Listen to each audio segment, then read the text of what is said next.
Hello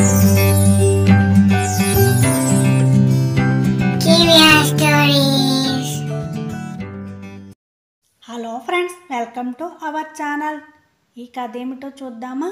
అనగనగా ఒక ఊరిలో చంద్రయ్య అనే షావుకారు ఉండేవాడు. అతను చాలా పిసినారి.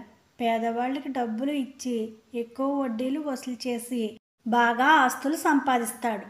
ప్రతి సంవత్సరం లాగానే ఈ సంవత్సరం కూడా శ్రీరామనవమి ఉత్సవాలు ఘనంగా చేయాలని ఊరి పెద్దలంతా అనుకుంటారు. కొంచెం చిన్న వయసు గలవారికి పనులన్నీ అప్పగిస్తారు. చుట్టుప్రక్కల ఎవరూ చెయ్యని విధంగా చెయ్యాలని యువకులంతా ఉత్సాహంగా పనులు ప్రారంభిస్తారు. అందరిళ్ళకి చందాలకి తిరుగుతున్నారు. అందరూ కూడా వారి స్థాయికి తగినట్టు ఇచ్చి పంపిస్తున్నారు. అక్కడికి దగ్గరలోనే రఘురామయ్య గారి ఇంటికి వెళ్తారు. పేరుకు తగినట్లు చాలా మంచివారు, పెద్ద మనిషి కూడా. ఊరికి ఏ సమస్య వచ్చినా అతని దగ్గరికే వస్తారు.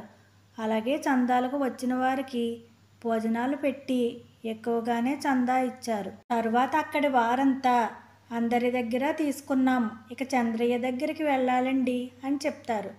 అతను పిసినారి కదా, ఇవ్వడు, ఎందుకు అతని దగ్గర అంటారు రామయ్య. ఎలాగైనా అతని దగ్గర తెస్తామండి అని అందరూ వెళ్ళి ఇలా అడుగుతారు.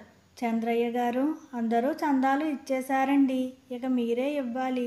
మీ హోదాకి తగినట్టు 2000 ఇస్తారని అనుకుంటున్నాం అంటారు. వెంటనే చంద్రయ్య సరే అంటాడు. అందరూ ఆశ్చర్యంగా ఉండిపోతారు. కానీ అంటూ ఇలా అంటాడు, రామాలయం ఎదురుగా మాది స్థలం ఉంది, కార్యక్రమాలన్నీ ఆ స్థలంలోనే జరగాలి అంటాడు. సరే, అందరూ బాగా ఆలోచించి రేపు చెప్పండి అంటాడు చంద్రయ్య. అందరూ రఘురామయ్య గారి దగ్గరికి వెళ్ళి జరిగిందంతా చెప్తారు. ఆ స్థలం శుభ్రం చేయటానికి 5000 అవుతాయి, అందుకని తెలివిగా ఇలా మెలిక పెట్టాడు అనుకుంటూ రఘురామయ్య గారు ఇలా అంటారు. రామాలయం దగ్గర స్థలం ఎలాగూ సరిపోదు, పైగా అక్కడ ఎదురుగా ఉన్న చంద్రయ్య స్థలంలో చాలా క్రూరమైన విషజంతువులు ఉన్నాయి. ఒక అబ్బాయి ఈ మధ్యనే పాము కరిచి చనిపోయాడు. ఊరివారంతా కలిసి శుభ్రం చేస్తే ఎంతసేపు, అందరికీ చెప్పి శుభ్రం చేయించండి అని చెప్తారు రామయ్య గారు. సరే అని అందరూ వెళ్ళేసరికి చంద్రయ్య వచ్చి మళ్ళీ ఇలా మెలికి పెడతాడు. ఇక్కడ చెట్లు బాగా పెద్దవి, కలపకి పనికి వస్తాయి, ఇవి మా ఇంటికి తరలించండి అని చెప్తాడు. ఈ విషయం రామయ్య గారికి చెప్తారు. అతను నేను చూసుకుంటాను, మీరు మీ పని చెయ్యండి అని చెప్తారు. అందరూ స్థలం శుభ్రం చేసి కలప మొత్తం చంద్రయ్య ఇంటికి పంపిస్తారు. చంద్రయ్య వారికి గుడి చందా 2000 ఇస్తాడు. చివరిగా ఒక పెద్ద చెట్టు ఉండిపోతుంది. దాని త్వరలో ఒక వెండిపెట్టె దొరుకుతుంది.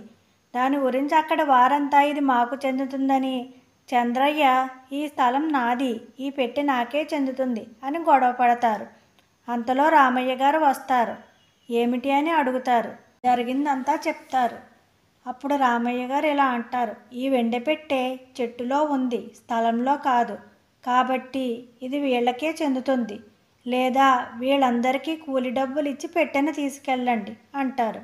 చంద్రయ్య అలాగే అని చిన్న పెద్ద అందరికీ కూలి డబ్బులు ఇచ్చి పెట్టెని ఇంటికి తీసుకువెళ్ళి తెరిచి చూసేసరికి అందులో గాజురాళ్ళు ఉంటాయి.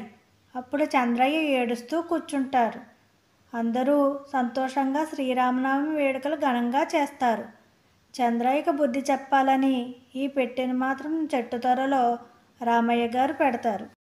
Please like, share and subscribe friends, and don't forget to on the bell icon.